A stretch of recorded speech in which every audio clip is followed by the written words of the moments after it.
अगर किसी कंपनी के शेयर के प्राइस उसके इंटरनल रीजंस की वजह से हो सकता है कि वो मैनेजमेंट कारण हो, या हो सकता है कि कंपनी के प्रमोटर जिम्मेदार हो, या हो सकता है कि कंपनी की बिजनेस पॉलिसी हो ऐसी हो जिसकी वजह से उस कंपनी के शेयर के प्राइस फ्लक्चुएट कर रहे हो, इसे जनरली हम अनसिस्टमैटिक रिस्क कहते हैं।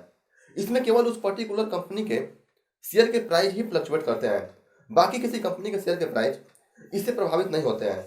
लेकिन कुछ ऐसे रीजंस जैसे इन्फ्लेशन या आरबीआई अपने इंटरेस्ट रेट को घटाती बढ़ाती है, इस तरह के रीजन से पूरे मार्केट में, पूरे स्टॉक मार्केट में जितनी भी कंपनियां लिस्टेड है उनके शेयर के प्राइस में वेरिएशन देखने को मिलता है।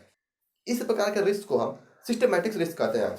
जो इस बार बजट पास हुआ है, बजट भी एक ऐसा टर्म है जो सिस्टमैटिक रिस्क के अंतर्गत आता है, क्योंकि इसके प्रभाव से बजट में जो भी घोषणाएं की गई हैं गवर्नमेंट के द्वारा, उसका पूरा प्रभाव पूरे मार्केट पे पड़ता है। आज हम डिस्कस करने वाले हैं कि इस बार बजट सत्र में बैंकिंग से रिलेटेड जो भी घोषणाएं की गई हैं उसका लॉन्ग टर्म में शेयर मार्केट में क्या प्रभाव पड़ेगा। नमस्कार दोस्तों, मेरा नाम है सचिन चौरसिया।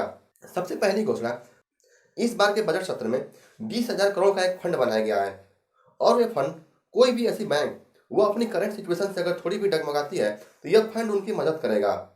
अगर एक इन्वेस्टर के हिसाब से देखा जाए तो कोई भी बैंक जिसके पास कैश नहीं है, वो अगर अपनी करंट सिचुएशन से थोड़ा भी डगमगाती है, यह फंड उनकी मदद करने वाला है। यानी कि उसके पास कैश हमेशा बने रहेंगे, जिससे उस बैंक को प्रॉब्लम फेस करने में ज़्यादा कठिनाई नहीं होगी। वो किसी भी प्रॉब्लम को, अगर बैंक के पास ऐसी कोई भी सिचुएशन आती है तो किसी भी प्रॉब्लम को बहुत ईजिली फेस कर सकता है। यानी कि कोई भी बैंक आपको लॉन्ग टर्म में अच्छा रिटर्न दे सकता है।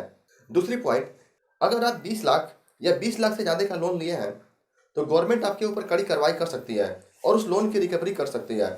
इसका भी असर लॉन्ग टर्म में देखने को मिलेगा, क्योंकि कोई भी बैंक अगर लोन देती है तो उससे बैंक को इंटरेस्ट मिलता है, बैंक उससे मुनाफा कमाती है। जो भी उससे इंटरेस्ट मिलता है वो बैंक का मुनाफा होता है। लेकिन अगर बैंक किसी को लोन दे रही है, अगर वो लोन वापस बैंक को नहीं मिल रहा है, तो इसे हम नॉन परफॉर्मिंग एसेट कहते हैं। एक ऐसा एसेट जिसका इस्तेमाल बैंक दोबारा नहीं कर पा रही है, लेकिन अगर वही एसेट गवर्नमेंट उसकी रिकवरी करा ले तो बैंक के पास हमेशा कैश बना रहेगा, और जो भी इन्वेस्टर हैं उनका बैंक पे बिलीव बना रहेगा, और लॉन्ग टर्म में उनके पास कैश हमेशा बने रहेंगे, जिससे ज़्यादा से ज़्यादा लोगों को वो इंटरेस्ट देगी और ज़्यादा से ज़्यादा बैंक को प्रॉफिट मिलेगा, जिससे शेयर के प्राइस लॉन्ग टर्म में बढ़ सकते हैं। अगर दोनों का समरी हम देखें तो दोनों ही टर्म, चाहे वो 20,000 करोड़ का फंड हो या ये 20 लाख का जो लोन की पॉलिसी हो, दोनों ही फंड लॉन्ग टर्म में काफ़ी अच्छा देखने को मिलेंगे। लॉन्ग टर्म में जो भी बैंक्स हैं उनके शेयर के प्राइस बढ़ सकते हैं, क्योंकि इन दोनों पॉलिसीज की वजह से बैंक के पास हमेशा कैश रहेंगे। बैंक के पास कोई भी ऐसी सिचुएशन आती है, कोई भी ऐसे प्रॉब्लम्स आते हैं, तो वो आसानी से उसको हैंडल कर सकती है। जो भी छोटे या बड़े इन्वेस्टर हैं उनका बैंक पे बिलीव बना रहेगा। इस वीडियो में बस इतना ही। अब मिलते हैं हम अगले वीडियो में।